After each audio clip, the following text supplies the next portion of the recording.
Wake up, senor. What? Oh, what's that, Bruno? Oh, is it time for the randomizer already? It will be a great disaster. Oh, come on, Bruno, it's not that bad. After all, after 60-odd weeks of doing this, I think I've got the hang of it by now. Where'd I leave the randomizer anyway? Oh, this case of his is heavier than all her ladyship's suitcases put together. Oh, hello, Parker. Well, since you've evidently lugged the randomizer all the way upstairs to my bedroom, how would you like to press the button today? Now, how could I do that?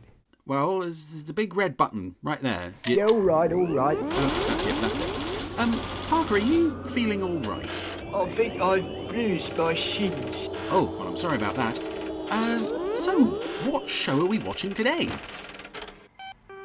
The indestructible Captain Scarlet. Ah, well, that's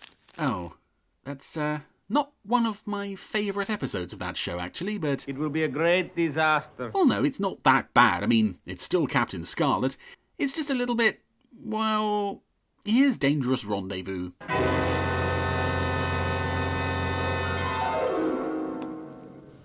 So it's time for some more Captain Scarlet and a lovely... Again, I keep bringing this up every time I watch Scarlet now. Just this HD walk down the alleyway. Oh, it's so lovely. Anyway, this is... you know, I think this year, if last year was a Joe 90 year on the randomizer, then this year has certainly been... Well, I would say probably we've had Fireball XL5 most, then Lavender Castle, and... I'd say Scarlet is likely to be third place. Had quite a bit of Scarlet on the old randomizer this year, but that's fine. Who doesn't like a bit of Scarlet? In the fight, one man fate has made indestructible. His name, Captain Scarlet. And of course, this episode, Dangerous Rendezvous, is the third and final part of the what's sort of unofficially known as the Lunarville trilogy, which was a loose, very loose three-part story. To escort them back to Cloudbase. Yes, Captain. And I know with previous two-part stories, if I land on either part, I watch one week and the other half the next week. With this, and with things like Operation Time, Spectrum Strikes Back, and the first two episodes, I do see them as standalone episodes more than multi-part stories. This is a maximum security operation. Which is why we've assigned only you and two other guys to deal with it. Yeah, so I don't see this as being like a genuine, like, it's not a continuing story. There's no like cliffhanger endings, there's no recaps. So although they are linked, I don't necessarily view these as a multi-part story, just kind of 3 episodes with a running theme straight through them, which is fine. And of course, the previous 2 installments of this story were both largely set on the moon, and here we are back on Earth for the finale. And it's... Captain Scarlet, Dr. Kernitz is expecting you. I don't honestly know what to think of the Lunarville trilogy, because it's so kind of... The fact that it isn't a connected, continuing story makes Spectrum's approach to the whole Mysterons are taking over the moon thing rather casual about it. You know, at the end of Lunarville 7, we'll deal with this, but we're not going to deal with it this week. We'll deal with it somewhere further down the line. Don't rush us. So, yeah, in that vein, I do find this is a rather casual wrap-up to the trilogy. Here we have Scarlet's arrived at a research centre to meet Dr. Kernitz. Ready, Doctor? Ready. You have everything? Yes. In his briefcase. And Captain Ochre is on the scene. Good old Captain Ochre is pulling into the research complex in the Yellow Fox tanker. Yes, now this Yellow Fox petrol tanker, I think it's a really good idea. I don't understand why it only appeared in A gasoline tanker? in 2 I think episodes. you'll find it comfortable. Because it's a really clever idea for a security organisation to have this civilian vehicle that is actually this extremely well-armoured transport device for VIPs. Dr. Kernitz and I have rendezvoused with the Yellow Fox. ETA at the airport, minus 20 minutes. SIG. Maybe someone just The Spectrum helicopter will overfly the route to the airport. found the old model lying around and thought, oh yeah, this was a thing for one episode. We should maybe do this again. Very ingenious. We can drive in comfort and complete secrecy. That's right, Doctor. Spectrum have found the tanker very useful. Well, in theory, you can drive in comfort and complete secrecy. Unfortunately, as we've just heard there, considering, yeah, this is an unmarked civilian vehicle designed to throw people off the scent, in no way meant to clue people in that this is a Spectrum vehicle, they have assigned a Spectrum helicopter covered in Spectrum logos to fly, 10 feet over it on its way to the airport? The results of your test. I know the danger you went through, Captain Scarlet. I'm going to say you've blown your cover there, I guys. can tell you now, it Maybe was just a worth bit. it. Because of your efforts, I believe we will be able to communicate with the Mysterons. Let's hope they will listen to reason. Let's hope they're in. Our next act of retaliation will be to destroy Cloudbase. Do you hear? Is this thing on? Hello? Earthmen? Will be destroyed at midnight. Well, Colonel, the Mysterons plan to destroy Cloudbase. What? Yes, Captain. I didn't know this, Captain Blue. You'd think they'd have made some sort of threat that we all... What are you doing, you stupid man? Of course I heard. I do love that. I do love that. Sort of, as you know, and the character doesn't say, yeah, I know. Why are you telling me this? I know. I was here. I was there. Pulsating. Just as it did in the Mysteron complex on the moon. Yes, Captain Blue. With the aid of the photographs you and Captain Scarlet took, it was relatively easy to simulate the exact conditions inside that complex. Oh, God. No, I don't buy it. That was the thing with the hood as well, wasn't it? You could take a picture of a control panel and you would sell those pictures to someone and it was going to be relatively easy to extrapolate the entire workings of a machine or a device from photos. Is it, Lieutenant? Specifically, in this case, photos of alien technology.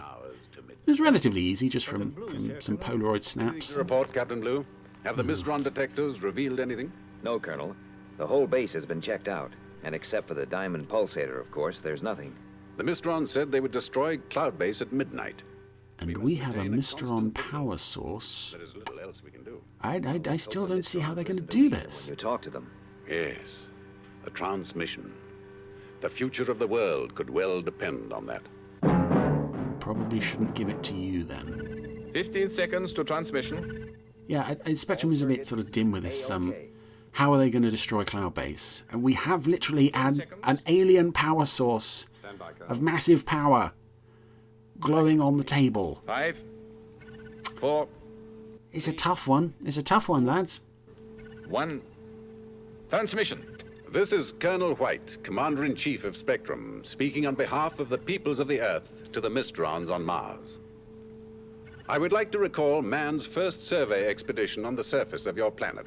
And here we have the beginnings of what I think is the main problem with this episode, for me anyway, and why it doesn't feel like much of a conclusion. This flashback here to the events of the first episode, which I'm sure fans at the time would have really appreciated seeing again, because we're, 20-something episodes into the series now, and not everybody would have seen that first episode, so it's nice to give people who thought they would never see this again a chance to go back to the beginning and see how it all started. However, it does feel more like padding. It really feels like we don't have much of an idea.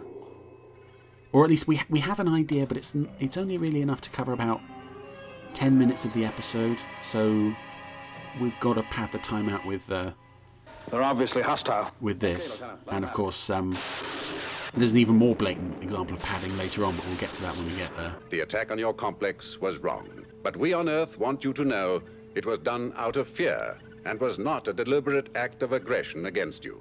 We're not nasty, we're just wushes. And hope you will answer. On behalf of the world government and all peoples of the Earth, I offer you the hand of friendship. I hope that it will be accepted. Oh. Well, he made a jolly good fist of that, I think. Good old Colonel. He likes his speeches, and giving him a chance to speak on behalf of all mankind, he probably prepared that one. Gentlemen, we are forgetting we have a guest. Is there anything I can get you, Doctor? A cup of tea, sandwich, what would you like? Yeah, this is, again, a massive sequence of padding It's here. a top secret, but I'd be glad to explain the principles.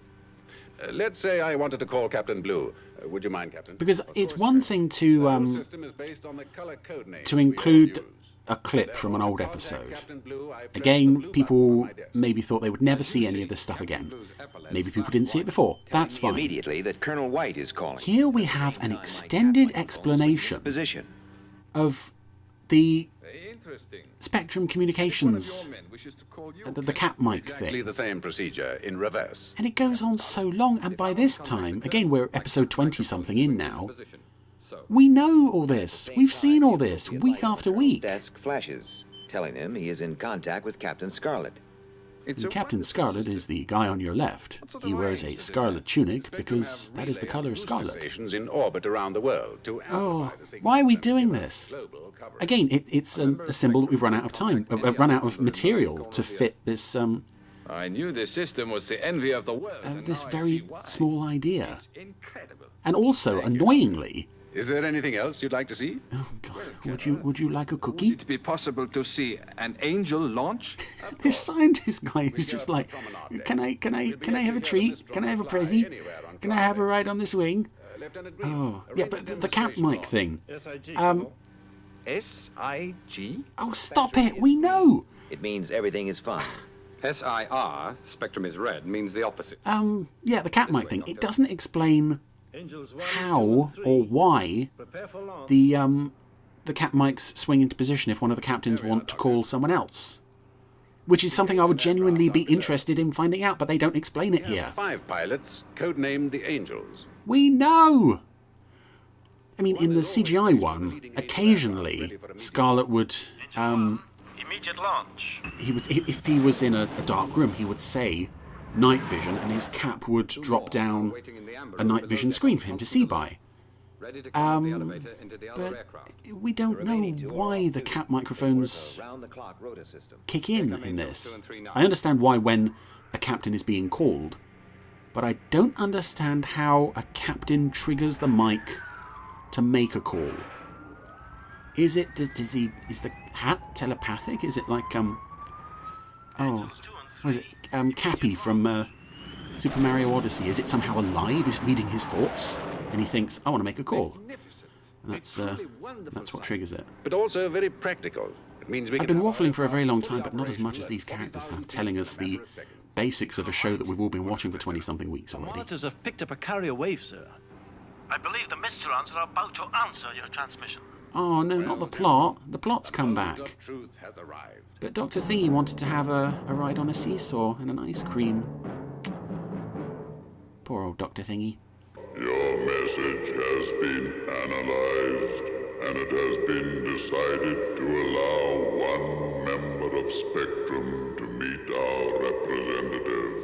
The pink guy. Seriously, he's the funniest. Bring us the pink guy. He will fly on a course of 124 magnetic from Cloudbase's present position. Further, it And again, that's a subtle indication that the Mysterons know where Cloudbase is at this exact moment. Okay, they could Check that course, Lieutenant. they could have worked that out from the position of the transmission, but also maybe they picked it up from the transmission of their own power source. Jaws of death. You're probably right. But I think we must accept. We cannot miss this chance.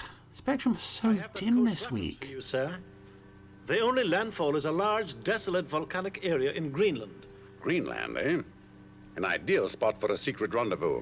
Or for a mad president to try to buy. Why should we trust the Mysterons? It's 50 years later and he's still on that kick. Sir, if a member of Spectrum is to be sent, I'm the obvious choice.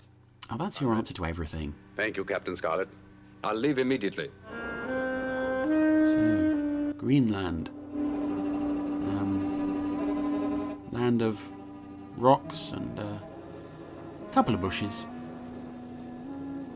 Captain Scarlet has just passed the Renvik radar station. The last point of contact. Do people just not live in Greenland in the Captain Scarlet universe? I mean, I don't know much about it, but the way Colonel White reacts to it is like, an ideal spot for a secret rendezvous. Nobody around. In the whole country. I think there are probably people living in Greenland. If you're living in Greenland and listening to this right now, is it as desolate and volcanic as it seems in this episode? 5, 4, 3, 2, 1. No, Peter Dineley did it better. And again, another Spectrum passenger jet getting trashed. Oh dear. And as much as I'm not a particular fan of this episode, as you may have deduced from my comments thus far, I do like this sequence of Scarlet meeting the driverless car. And he gets in and it drives away and it's driving itself. I think the fact that, there is no one at the wheel, but it's driving itself, and also the slightly sort of desolate landscape, it does make it seem like we're deep in Mysteron country here. No one around. Come in, Captain Scarlet. You are expected. We've got the good china out and the muffins will be ready soon. And again, Mysteron technology there, that screen on the wall is pulsating in a similar way that the ones in the complex in Crater 101 did. I have come here unarmed. Your instructions have been followed precisely. You must listen and take back this message to the world. Down from the mountain every day, from the sky and from over the sea. Blast you! From the farm, condensed in a tin, and rich with vitamin D. This is the voice of the Mysteron. Okay, I couldn't resist that. It's just such a perfect setup for that tape to be playing anything. You started this war of nerves. Anyway, Captain Black has set the tape playing, this looped Mysteron threat, and he's scarpered. He's not sticking around for this. Against the Earth. He's got better things to do than work a tape desk in a pokey little shed in the middle of nowhere. That's a recording. Yep, it's a new CD, the Mysteron's greatest hits, including all the greats, such as We Know You Can Hear Us Earthmen, and other things. Pulsator. Here we go. We have another diamond pulsator on the table in the control room. It's going to explode. Yep. And Scarlet's legging it out of there after he's explained to us, the viewers, what's going on.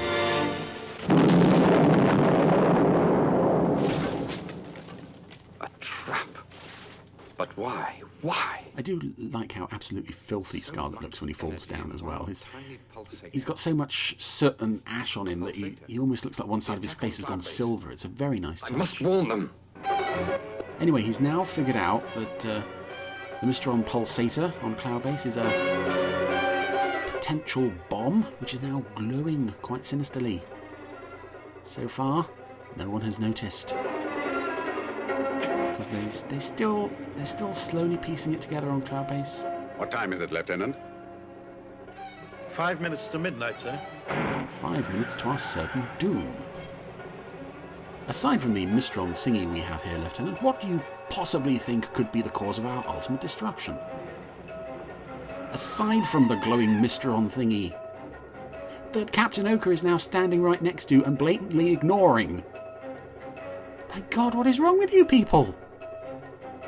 Anyway, good old Scarlet's now made it back to the radar station in the Mysteron car.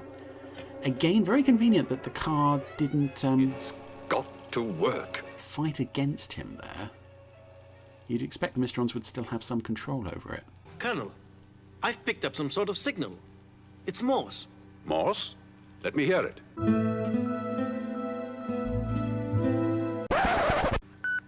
S-C-A-R-L. It's from Scarlet. Oh, that's who it is. Right. He says the pulsator's a Mysteron booby trap. 30 seconds to midnight, sir. Captain Oka, this is an emergency. Do exactly as I say. Uh-oh. The diamond pulsator, the nearest porthole. Oker's been around. He knows words like that never end well. Explosive decompression in the room. Put on a respirator. 15 seconds left, sir. Hurry, Captain Oker. Captain Oker to the rescue. This is a nice change of pace, that it's Oker who gets to save all of Cloudbase.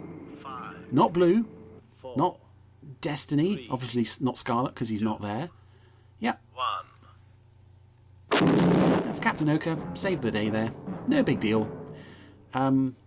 Loses a couple of points for standing next to the obviously glowing bomb. Firstly, I must thank you, Captain Scarlet, and you, Captain Oker. But yeah, he gets thanks from the Colonel. That's good stuff. He even gets a little stool to sit on. Well, gentlemen, And Captain Blue doesn't because he hasn't done anything this week. our attempt to end the war of nerves with the Mysterons has failed. Obviously, we were unable to convince them of our sincerity. Aw, maybe they didn't enjoy your speech. Let us learn from this operation and steel ourselves for the long road which lies in front of us. And that's it. That is the conclusion of the epic Captain Scarlet Lunarville trilogy. So, it's a tough one, this, because I don't feel that as a conclusion to the trilogy, it particularly works. And I don't feel that as a standalone episode, it works all that well either, because there is so much padding in this one. And, you know, we're going to destroy Cloudbase. Okay, this should be big and epic, but instead it's like, well, maybe if we sit around and ignore the very obvious glowing crystal thingy. And I liked this one as a kid, possibly because it was one of the few that I actually had on video. But it's just, yeah, coming at the end of the Lunarville trilogy, which, again, aren't my favourite episodes. I'll get into more of that when we actually get to them. But, yeah, it's just, this trilogy is sort of like the show's big attempt at a multi-part story, kind of. And it just peters out to basically a simple little trick by the Mysterons that we could have done in one episode of the Crystal thing. So, that's Dangerous Rendezvous. Not a favourite. One of the few episodes of Captain Scarlet I'm not mad about.